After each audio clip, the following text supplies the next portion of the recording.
Broads Media.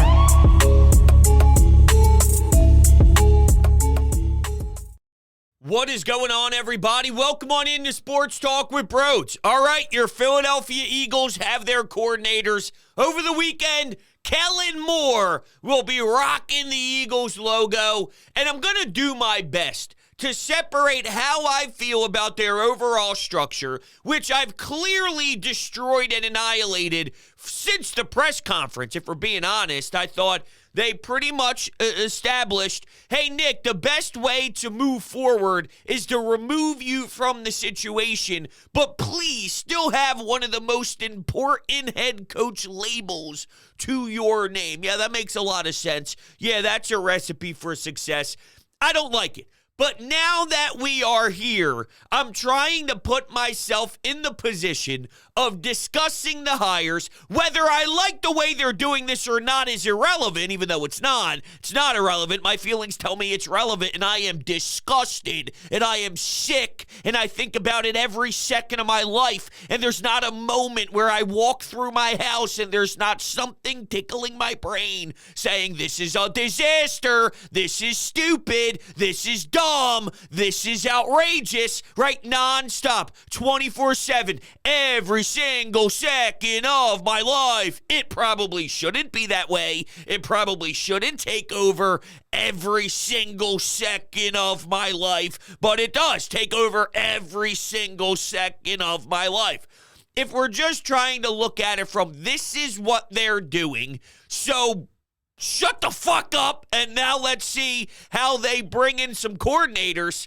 Okay, are they better than Desai / Matt Patricia and Brian Johnson? Absolutely. 1,000%. Kellen Moore, right now speaking, because I'm not ruling Brian Johnson out from actually being talented. Sirianni held him back until proven otherwise. That's sort of my philosophy. And even Sean Desai actually intrigues me more than probably most. I'm not saying he's great. I'm just saying I have no idea what they are, and I can't tell you they suck. But I do think that Vic Fangio and the experience and Kellen Moore and the experience are an upgrade. Is it enough of an upgrade? Well, they did something they don't traditionally do. They were looking for stability. They got stability. I label this fine. They did a fine job. These aren't horrendous hires. Are they the most interesting hires? No, not really. And I actually printed out some articles. Sorry, hey, research. I printed out some articles on both sides. So I'll give you some positives about Kellen Moore, and I'll give you some negatives about Kellen Moore. The negatives disappoint me more than the positives grab me. Shocker. I'm not feeling great about the direction. It'll be better than next year, it'll be better than last year. Next year, that is. But I don't know if I'm fully committed to the hostile environment and the backstabbing that occurs. And, there's a big difference between when everyone discusses other coaches around the league that don't call plays. The difference is it's not as if Baltimore, it's not as if the Detroit Lions looked at their respected head coaches and was like, you know what? You suck so much at what we thought you were good at that we are going to throw away your duties and ask you to not be a part of this. They brought those intangibles and that to the plate when discussing if they would be hired or not. When Nick Sirianni was going to be hired, it was not this route. They unfortunately got here because of all the failures. But that wasn't the original plan. Go listen to what they were saying about Sirianni prior. Obviously, the leader of men and locker room stuff was a part of it. The connection, that was part of it. But there was more from an offensive structure standpoint. And they clearly didn't get that end of the bargain. So you lost 50% of what you do here. More than 50. I'm just saying. from a general standpoint of when they hired him. All right, you're going to be working with the offense. You're going to be leading the men. Well, now you're not working with the offense. They bring strengths, those other coaches. Here, what do you have left? You got about 8% left of whatever it is of coaching. That's it. In regards to belief, you're hanging on by a thread before you hit 0%. You got about 8% left. Can you juice that thing up to about 30% after a couple wins to start the season? So now there's more belief. That 8% I'm talking is belief in the room. He's barely got it left. You're on your iPhone. You got the red bar, and it asks if you want to use low battery mode, and you're flirting with 6%. Good luck. You're hanging on by a thread. Do you want to take that risk? Do you want to leave the house without a charger in your car and see if you can make it to Walmart and back? That seems a little bit like a dare. I wouldn't dare myself there. But I guess Howie Roseman and Jeffrey Lurie do.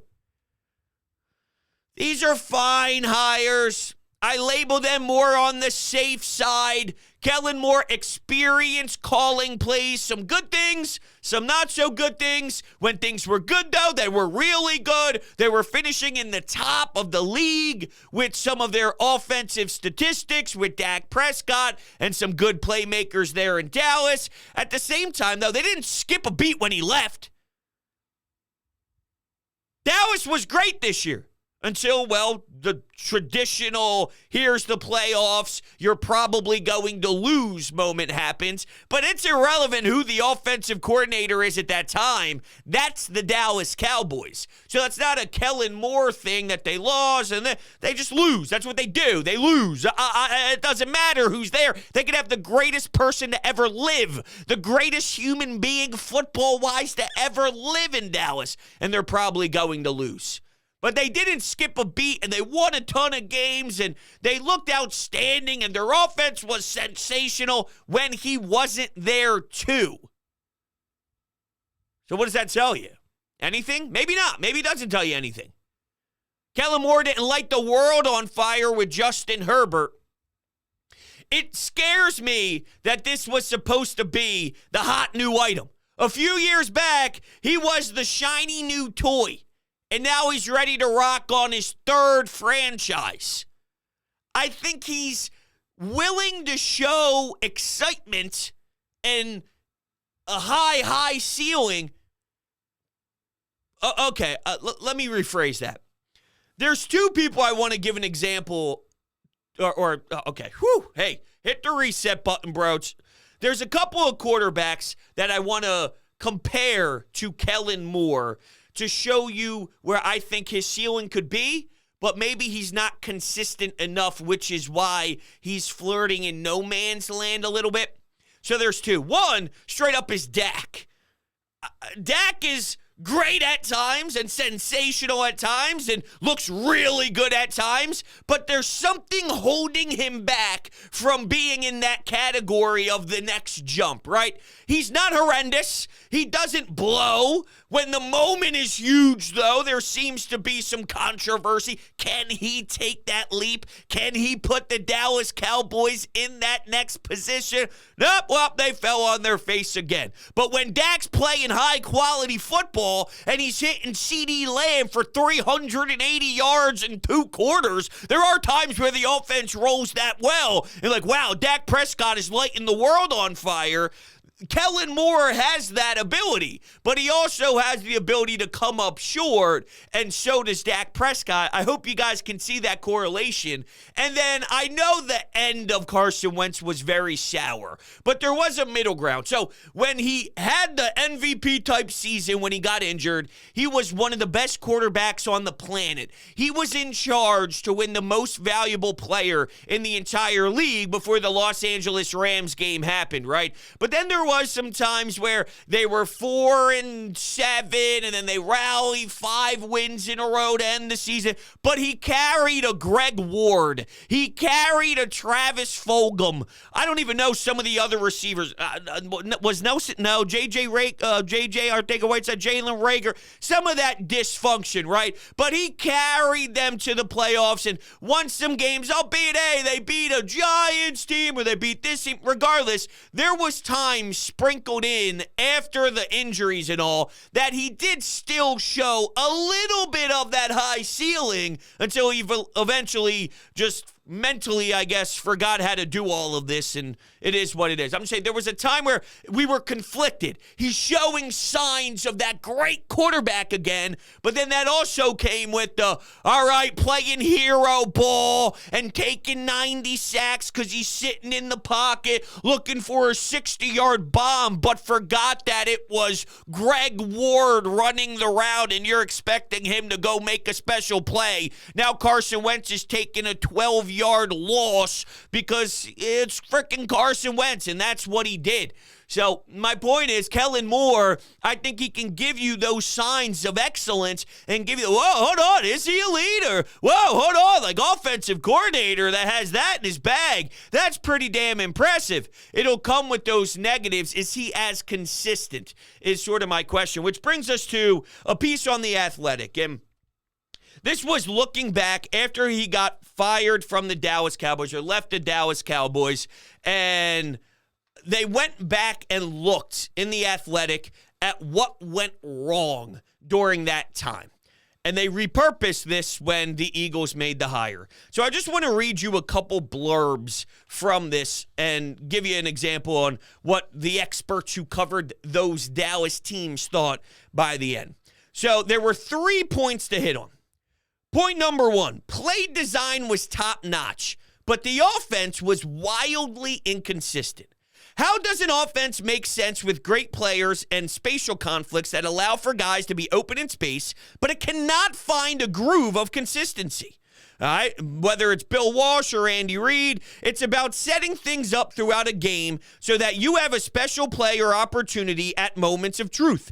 Too often, what worked for the Cowboys in the early part of the game or in early parts of the season would not be built upon. Conceptually, this might be vague, but we know it when we see it. The Cowboys would get figured out, and there would be a sequencing issue that never fully got mastered. Just like a pitcher might set you up early and save the kill shot for when you were stuck with 2 strikes. An offense should do the same thing. The trouble was, at key moments during key games, it simply never found the solutions at the highest leverage moments. All right, here's number 2. Sorry, these are a little bit out of order here. All right, I got to put these papers in order. I do the whole job of printing them out and planning and show prep, and then here I am right in front of me. I got 3 before 2. I got all the positives mixed in there, which is not where I'm at right now. Okay, number 2. The offense routinely faded after Thanksgiving. The scheme issue reared its head in 21 and 22 when things began collapsing at roughly the same time of the year. Teams figure out what you like to do and begin to turn the screws on you. They take away your tendencies and strengths and make you beat them with your counters on top of your previous counters. We talked about it at very great length before the playoffs began. The Cowboys were 31st in 21 and 22 when it came to first down runs after Thanksgiving. They were unable to run the ball at all. Loaded boxes, empty boxes, you name it. This placed incredible undue stress on the offense that lacked receivers who could get open. Everyone wanted Dak Prescott to do something, and he looked for someone to get open who wasn't named CeeDee Lamb, and it just wasn't working. The ball was forced into guys with no separation, and we saw how that worked out. Or did it? Turnovers started to happen, etc. All right, and then number 3. The route concepts were never evolved into something better. Too often, the Cowboys' offense is built on a foundation of what we call spot routes. Although the language will vary all over the football world, spot routes could mean curl and hook patterns, but to me, and for this discussion, let's refer to spot routes as anything that is caught while the receiver is facing the quarterback and not moving east or west. So comebacks, stops, hooks, curls, the primary routes into this, and the Cowboys have loved to run them over the past decade. When you are stationary or even close to stationary and your back is to the end zone for which you wish to score, then you limit the amount of damage an offense can do. So those were the three things that was sort of getting picked apart from Kellen Moore's scheme standpoint. And you could make the argument that all of that is fugazi currently because where the Philadelphia Eagles stand, they had Brian Johnson. They had Nick Sirianni. So at least you're getting a coordinator that's been on the sidelines, who has actively called plays, who, by the way, will probably look at Nick Sirianni at some point, be like, dude, this is my offense. I do think he has that level of stature. Now, maybe he shouldn't, and maybe I'm wrong. I don't really know the vibe of Kellen Moore yet. When I heard Matt Patricia speak, not that Matt Patricia's great, trust me, he blows, but I just didn't think his personality matched what maybe the public perception was, and he had a different tone, a different direction. I heard the Bill Belichick tree. I thought he'd be more, intense and all, and it really wasn't that way. He clearly lacks something in regards to having a relationship with certain players, but that's not neither here nor there. I don't really know what Kellen Moore is. I'm just saying when you have at least the resume that he has, and when you're sold that this is my offense, you could do whatever you want. You can call whatever play you want. You're bringing in the scheme. Your ideas matter here. We got stale, so let's have at it. Let's give it a go. If Sirianni wants to peek his head into the meetings after he peeks his head into the Vic Fangio meetings, I believe Kellen Moore goes, dude, get your ass out of here. Skedaddle. Scram. I don't want nothing to do with you. It's sad. It's sad. But I know Vic Fangio would do that. Nick, calm down. And that's what we're doing with our head coach. It is a horrendous position to be in. It's such a failure. It really is. I can't stand it. All right, before we get to a couple positives, though, of course, my friends over at HelloFresh has changed the entire game in regards to dinner every night, in regards to a lot of things. What if I told you that you could have breakfast for free for the rest of your life? For the rest of your life. Listen to this right now. If you go to HelloFresh.com/BrodesFree, you use Broads Free for free breakfast for life. One breakfast item per box while subscription is active. That's free breakfast for life at HelloFresh.com/BrodesFree. This is why HelloFresh is America's #1 meal kit. And they say breakfast is the most important meal of the day. And HelloFresh agrees with you. That's why they're giving all subscribers free breakfast for life. That means you'll enjoy a totally free breakfast item with every single HelloFresh delivery. Now that's worth waking up for. And don't let recipe boredom strike, because HelloFresh has more options than ever before. Dig into the biggest menu yet with over 45 dinner options to choose from weekly, and even more market add-on items that suit any lifestyle. If you're unaware, HelloFresh is farm-fresh, pre-portioned ingredients and seasonal recipes that deliver right to your doorstep. So you get to skip the trips to the grocery store and count on HelloFresh to make home cooking easy, fun, and affordable. They seriously are America's #1 meal kit. It has changed my life. It has changed my wife's life. It has changed Brooklyn's life, my daughter. She's still on formula, but one day she's going to eat real food, and she's going to go, oh my God, this is the greatest thing ever. It's going to be the first thing to touch her lips outside of formula,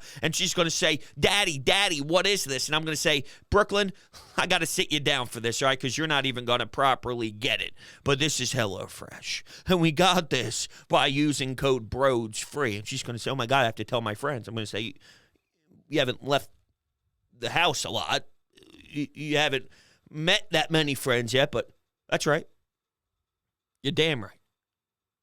Broads free. All right, so here's your positives on the Kellen Moore stuff. He does do more under center. Kellen Moore has put his quarterbacks under center more than the Eagles have Jalen Hurts. Last year, Hurts was under center 20 times. Passing attempts under center 20 times. Last year, Herbert 57.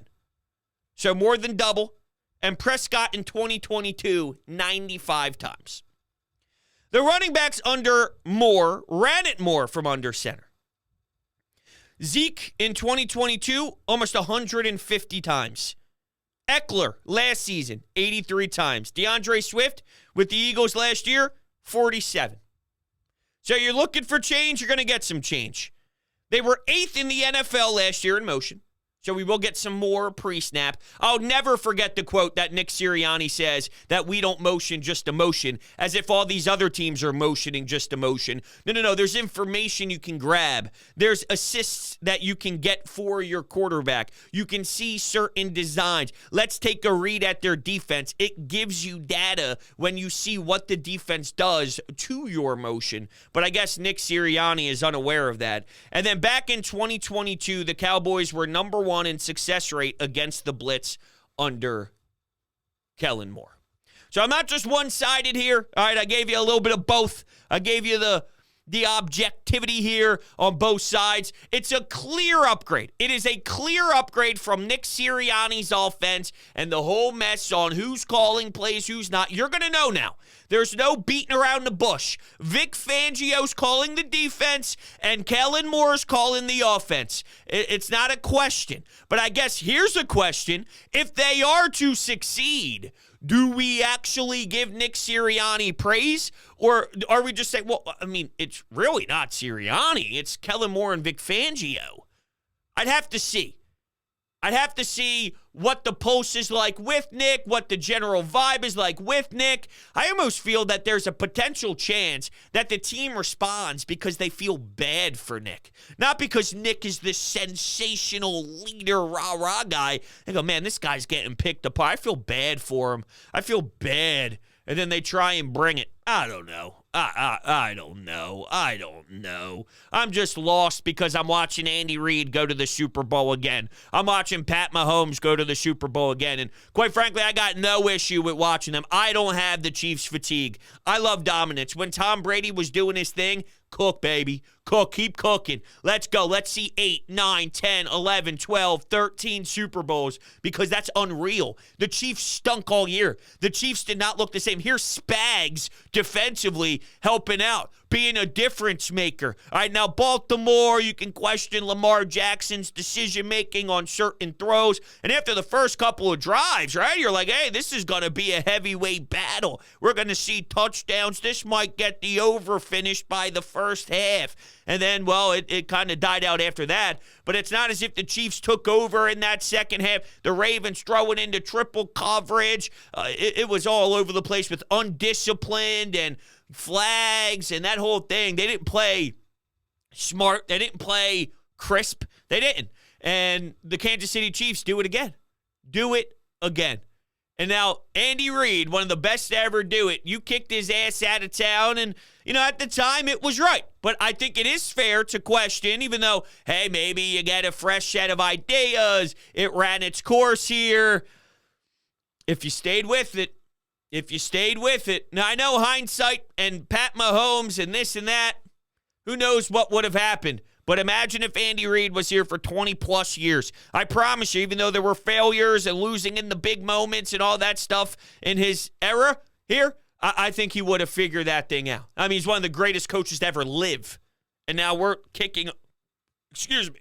It always makes me sick. It does. As soon as something disgusting with the Eagles happen, you can hear it in my voice. You can hear the actual vomit going up the esophagus. And that's what happens constantly when I speak into this microphone for a reason, because a lot of this has been disgusting and a mess. And I'm sorry. It's not my fault. It's their fault. I just have to react to it all. Andy Reid could be one of the greatest coaches to ever coach. And right now we're asking our coach to do less. One of the arguments that was big on the radio this week for me was you have to give Sirianni the opportunity to work through this because of his track record. Here's my counter argument. They're not, though. They're not giving him the opportunity to fix this. They're saying, just go stand there. Giving him the opportunity would double down. Now, I don't want them to double down, but I would respect them more for doubling down. We believe in Nick. Nick is our guy. His track record speaks for what it is. Well, that's not what they're saying. They're saying, go do nothing.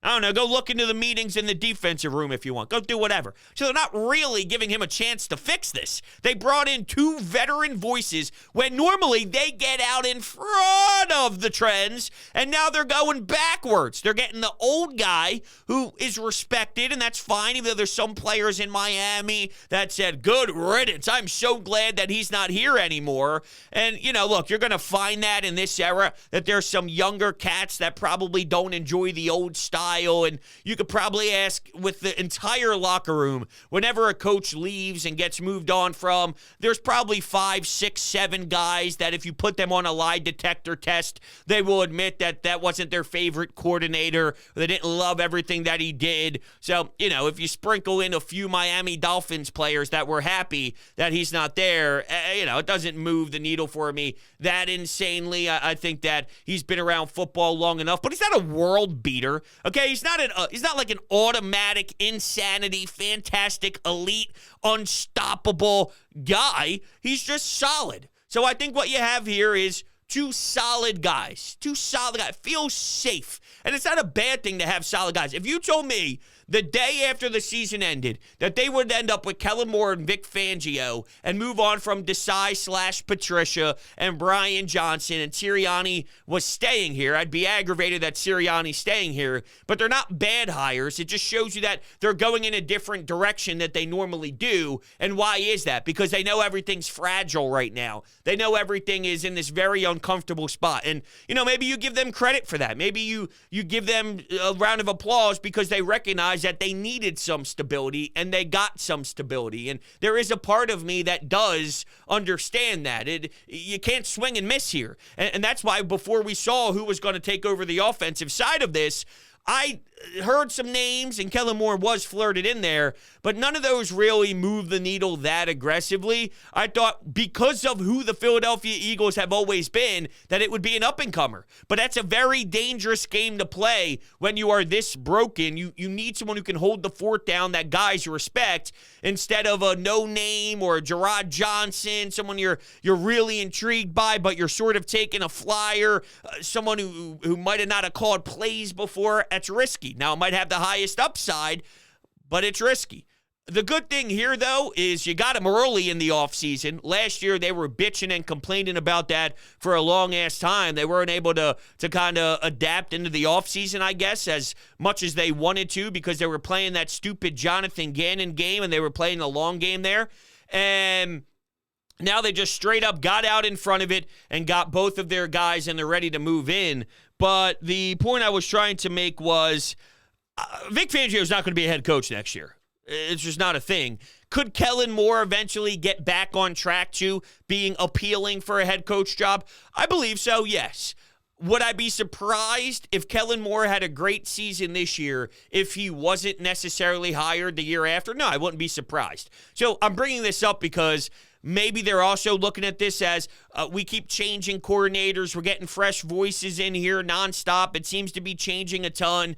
Can we maybe try and go down a path where we know that some of them could potentially be here? Now, maybe if Kellen Moore's offense succeeds, at some rate, someone's going to be excited about him and pluck him, right? He's still super young enough. It's crazy to look at his age with his resume and realize, like, damn, this dude's still a young cat, and he already has this much experience. I wouldn't be surprised if eventually Kellen Moore does become a head coach if he thrives here in Philadelphia, but it's not as if it's automatic next season. I don't know. So maybe that was a part of their view on this guy won't get poached automatically, no doubt about. Maybe there's a chance if they do succeed, have success. Vic Fangio is what he is. I mean, he's a defensive coordinator in this league, and this is what it's going to be. This marriage seemed inevitable, so he could be locked into that spot. Could we see a 2-year run with Kellen Moore, a 3-year run with Kellen Moore? He had some good numbers with Dallas, and he was there for a little bit of time. It wasn't as if he just got plucked right away instantly. So just something to think about, something to monitor, and I wonder if that was in their thought process as a whole. And, That's kind of my thoughts here on that. I want to see on where we're at with time. What are we flirting around, 26 minutes or so? All right, we'll take a couple of calls here. A lot of calls came in with the Kellen Moore hire over the weekend. I had a busy weekend, so unfortunately I wasn't able to get to it right off the rip. I figured we'll wait till Monday, talk a little bit about those games. And you know what? I would like to do a full call show. So maybe I'll hold off on the calls for just 1 second here and share my thoughts a little bit more on what I saw on Championship Sunday, especially with Dan Campbell and the 49ers. Now, I get that I'm on an island here, all right? I have a buddy who is from Detroit, and I love this man to death, all right? He was one of my junior hockey teammates. He was my goalie. I mean, he's still one of my great friends. I just went through his man. We're super close still, and it's been almost 11 years since we took the ice together. He's a diehard Detroit sports fan, and I know they've been through hell. I get it. They've been through dark, dark times, and this might be a one-off. So the fact that they let this thing slip because of some Dan Campbell decisions, I understand how that can hurt you. I could not bear, though, thinking about what it would be like if I had to deal with him winning a Super Bowl. I know that sounds horrible. I know that sounds like I'm a terrible human being, a horrible friend, and maybe I am. I'm not, but maybe I am. I'm not. From a sports perspective, maybe I am. I needed the 49ers to win that game. Do I like the 49ers? No, of course not. Of course not. But I've already given them their praise. Brock Purdy balled out. Say what you want about, well, there was some drop passes and some fluky stuff and things that were hitting off helmets, and then it was a big reception or, the fumble or the decisions not to kick the field goal, blah, blah, blah, blah, blah, blah, blah. Brock Purdy on big-time plays, down big at half, used his legs, came back. That's an impressive win. That quarterback went out there and made impressive-ass plays. I'm not going to knock him for that. Yeah, guess what? You're supposed to take advantage of poor decision-making by the other team. That's what sports is all about. If you screw up, do you maximize that moment? And they were maximizing that moment. All right? And the Chiefs, I think, beat the 49ers because they just find ways. This Pat Mahomes cat's a different beast. You literally, if you're Tom Brady, you literally just went from something we'll never see again to it followed him.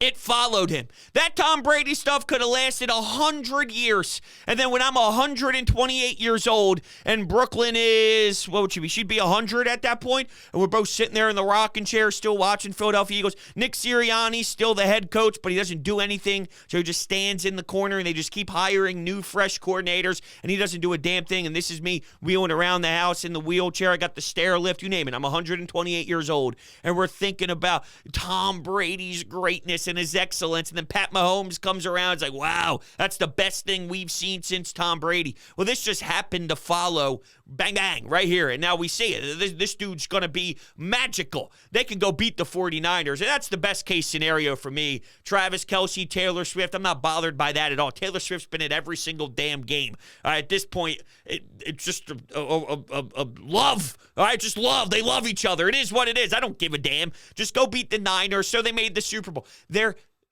what we wanted the Eagles to be. And I have to respect that.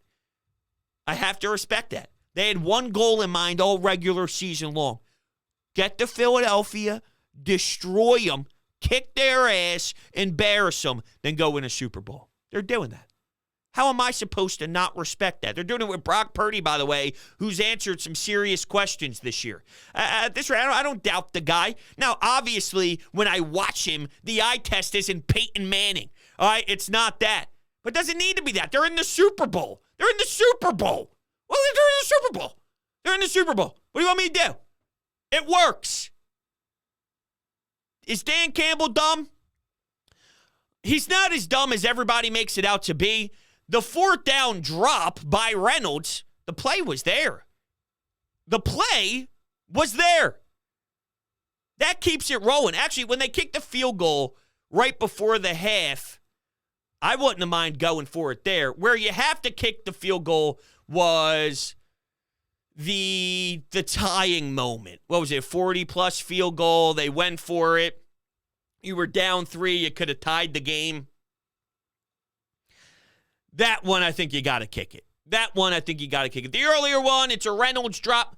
Dude, you got to catch the football. You got to catch the football. You got to catch the football. And I normally do lean on the side of do what got you there. And I remember when the Phillies were in the World Series and they went with Jose Alvarado against the Yordan Alvarez matchup, and you take Zach Wheeler out of the game. And I said, well, this is what you did all year. This is what you did earlier in the series, and we loved it. You looked at that matchup. You highlighted it. If it came in the 5th, so be it. If it came in the 6th, so be it. If it came in the 7th, so be it. We're just going to do what we have to do, whatever the highest leverage moment is. And Rob did that all year, and it got him to the World Series. And I remember standing by that. And, I do think it's different than maybe some of these Dan Campbell decisions because the aggressive mindset is fair. And I really love it, and that clearly made the identity of the Detroit Lions. But in a one-game situation on the road, can you go up 3 scores in the second half? There needs to be a little bit more understanding of time and game and moment and things like that. And I think it got away from Dan Campbell a little bit. I could live with some of his aggressive play calls. It's not as if every single one was automatically gross just because of the lack of execution. Prior to seeing the result, I didn't mind some of it. The last one, you got to tie the football game up.